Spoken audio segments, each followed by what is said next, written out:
Thank you, Mr. Chairman, and thanks to our witnesses for testifying here today.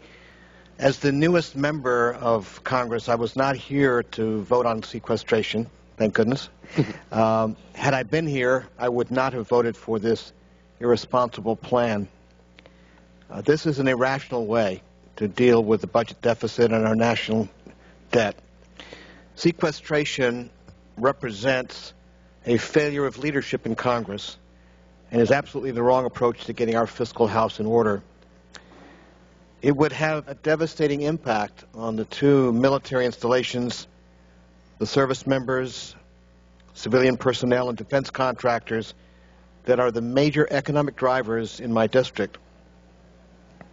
And it would bring serious harm to funding for border security, a priority for me and for my district, to education, to public safety, disability services, and essential services for the most vulnerable members of my district.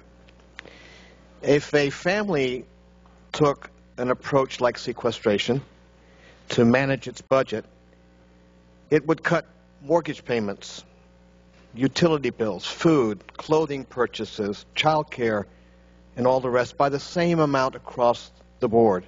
Obviously, no family would or could do this.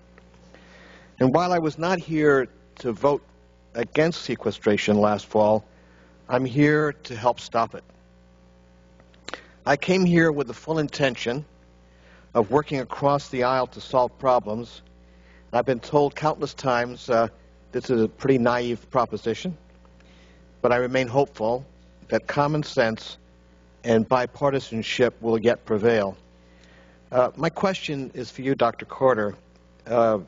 I'm very concerned about all of these potential cuts across the board to both military and to domestic spending. But I would like to focus, with your help, on the Department of Defense, since that's such a critical area in my district and, of course, in many others. Could you please help us by identifying three critical national security priorities that absolutely must be protected, whether we have deep cuts under sequestration or some other formulation? You know, Congressman Jones spoke to one that's of grave concern to me, how we treat our military members for post-traumatic stress disorder and for TBI. And there are others, I'm sure. But could we have your view on what are the three most critical national security priorities that must be protected?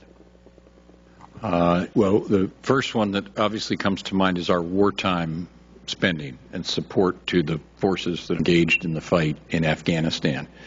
As I indicated at the opening, that is largely but not exclusively OCO funding.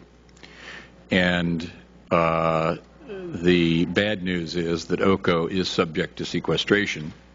The only slight silver lining on that cloud is that the operations and maintenance part of OCO and the base part of OCO become one account in the year of execution, which, said differently without all the gobbledygook, is that we can take money from ordinary O&M training readiness here at home in order to keep the troops in the field funded in a way that we really owe them. But that makes the hit on the readiness here back at home even harder.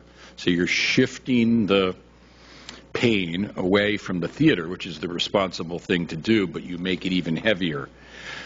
Second thing I'd say is that is not entirely possible for the other parts of OCO that are not operations and maintenance.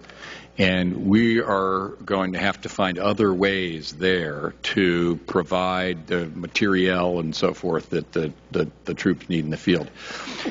Otherwise, I could go on, but let me just take a few. I think military medical care was cited already. Obviously, that is an area where we will work very hard within the limits of this very rigid law to do everything we can to make sure that there's no impact on the care we give wounded warriors, families, and so forth.